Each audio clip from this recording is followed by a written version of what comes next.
But we start off with a major market reversal. The S&P 500 giving up a gain of more than 1% early in the day, finishing near the lows of the session, down almost 1.5%. This as Fed Chair Jerome Powell hints at more aggressive action coming soon.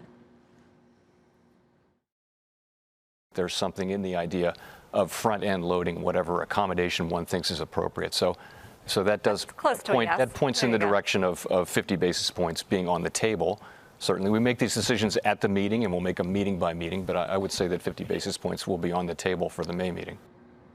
Looks like he used our desk. Was that filmed right here? He was in Washington, D.C. Oh. But getting back to his comments, 50 basis points is on the table. He's in favor of possibly front-loading. Guy, why did the markets react to this? I thought we knew these possibilities already. In April of 1981, Van Halen released their fourth album, Fair Warning. Please don't make a face at me. I'm going somewhere with this. Great album, by the way. Same thing. Go ahead, continue. And they are giving us fair warning. They've been doing it now literally for months, since November. They've trotted out every Fed person imaginable to say, hey, guess what, folks? We are not there for the market. We're not focused on the market. I mean, you read some of the comments from Bill Dudley. They said the market actually wanted to go lower. Nobody is choosing to believe it until a day like today where, again, rates move, the bond market's broken, VIX starts to get off the mat a little bit. HYG, Jeff Mills mentioned on our call, below 80, credit's becoming a concern. All this predicated on that Fed speak that the market is starting to listen to now. Yeah, oil continues its decline, Tim, and we also saw small caps suffer a little bit more than the larger indices, maybe on the notion that the domestic economy will get hit. Well, it was an ugly day. I mean, the VIX was up 11%, but if you look across sectors, some of the destruction was awful. In fact, I listened to those Powell comments, and to me, again, evoking and in a glorious way Paul Volcker, and talking about a guy who basically crushed and rubbed out inflation in a way where actually there was a sense that you no longer had to worry about that. It sounds like that's his goal. And I would go back to Van Halen again and say their next album, I believe, was called Diver Down. And that the minute we heard this, the minute the bond market got up to 295, you absolutely had a case here where the equity market sold off. And again, the destruction wasn't just in retail, wasn't just in some of the high tech names. It was, look at the resources space. Look at these are demand destruction type reactions from a market that listened to Powell. Again, a Fed that hasn't hiked 50 bips since 2000, hasn't gone back-to-back on meetings since 2006. I know the Fed is telegraphing, but people seem to be taking this for granted. This is not insignificant. I think it's, guys said fair warning. Maybe it's feign warning. I don't know if they're really going to do what they say they're going to do. And I said this weeks ago. To me, it's almost as the more transparent they become, the more I second guess what they're actually saying. Why do we sell off? Because it's a knee-jerk reaction, and most of this stuff is done by computers versus human beings. Because as soon as the Fed speaks, you have tape-reading algorithms these days that actually sell the stock ahead based on words versus based on actions. So I would expect the market to actually bounce back tomorrow. But I do think, and General Mills has said this, markets have been jumping in a weird fashion, and it's not a real rally. And Guy has said this, I think Tim has said it as well. It almost feels as it's a synthetic bounce where people are looking to sell those pops versus buy those dips. Yeah. Jeff, when you were looking at the HYG, did that concern you? I mean, do you think that this really means that there will be grit put in the wheels of the economy, as I like to say recently? Yeah, so to Steve's point, how do you know when these bounces are real? Because it's always so difficult to know without the benefit of hindsight. But I did submit a very simple chart. It's just the S&P 500 against the HYG, so looking at stocks versus credit.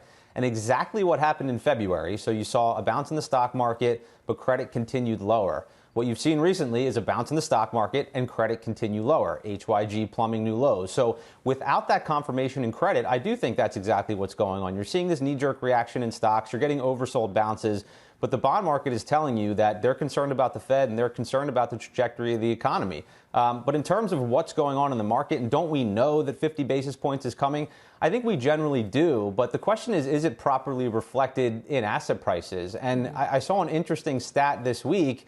And if you look at the Russell 3000, so we're talking about large, mid, small, basically the entire universe of stocks, you still have 17% of the Russell 3000 trading at 10 times sales or above. So for context, go back to the tech bubble, that was 14%. So there's still froth in this market, and there's still room for asset prices to adjust to this potential Fed action.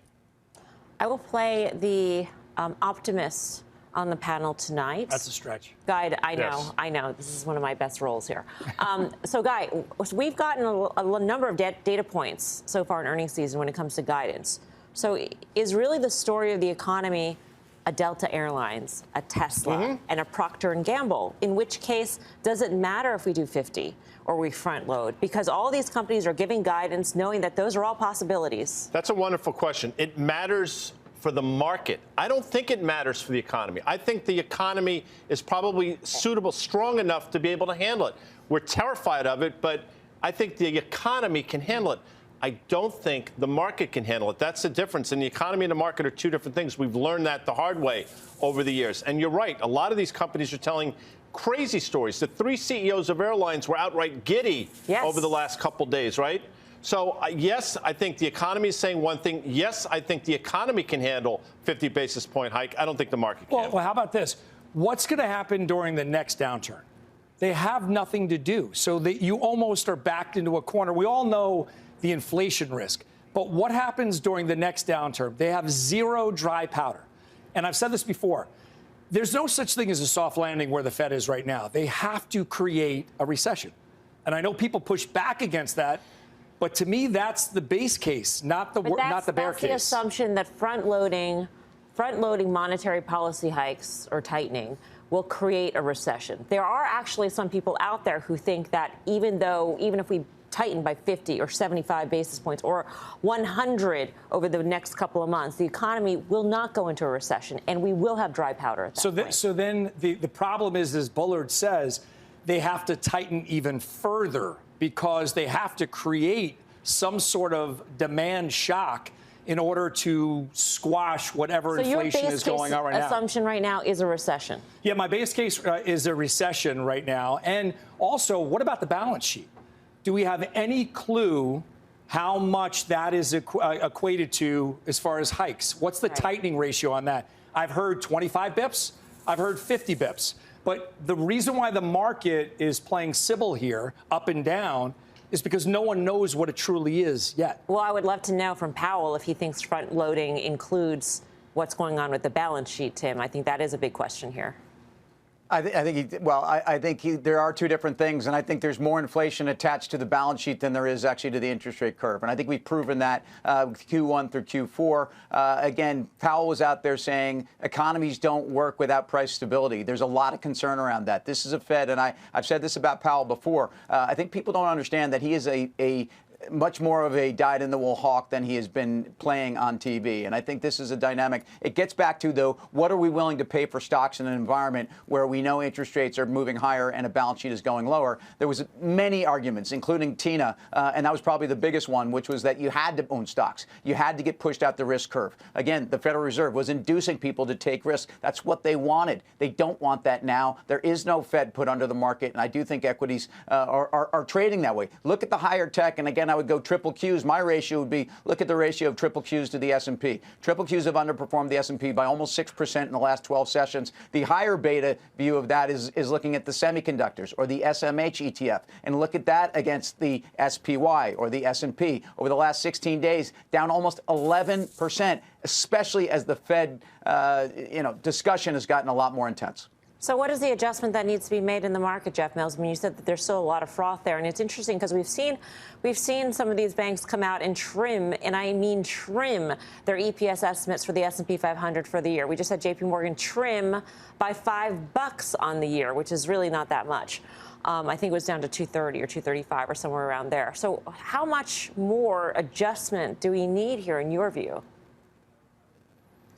Well, the most important thing is that I think you're going to see one more leg down and one more adjustment in these growth names, even the growth names that are supposed to be quality. I mean, look at Google, for example. That stock is rolling over again. To Tim's point, triple Qs against the S&P 500, making new relative lows this year. So how much further do we have to go? I mean, I don't know, and that's a very hard question to answer. But what I think we need to consider is the non-trivial possibility that the economy starts to slow, inflation actually has already peaked, interest rates are close to peaking, and we end up back in this low economic growth, low interest rate kind of world over the next year or so. I mean, it'll take a little bit of time to get there, but I think if we start moving in that direction, and if the market believes that's where we're going to go versus the Fed just hiking us into oblivion, then I think you're going to see these growth names actually bounce back. So that's why I've been saying on the way down, on this last leg down for growth, you want to be adding to these high quality names, because I think in the second half of the year, that's exactly what you're going to see. Maybe the Fed doesn't have to hike as much as they're currently forecasting. Maybe inflation actually will start to roll over in a way that gives them enough cover to slow down, and maybe interest rates don't go in a straight line from 3% to 4%. There's also the possibility that that's where you want to be, because if you think there is going to be a recession, maybe you want to be in those high-quality, big-cap tech names because they have secular growth. And to answer the original question is, how does the market rectify itself? You mentioned $230. I'll play the math game. What's the right multiple in this environment? Rates going higher for that 230. 17.5, 18 is not ridiculous. That turns out to be the 4,000 level we've thrown out a number of times in the S&P 500.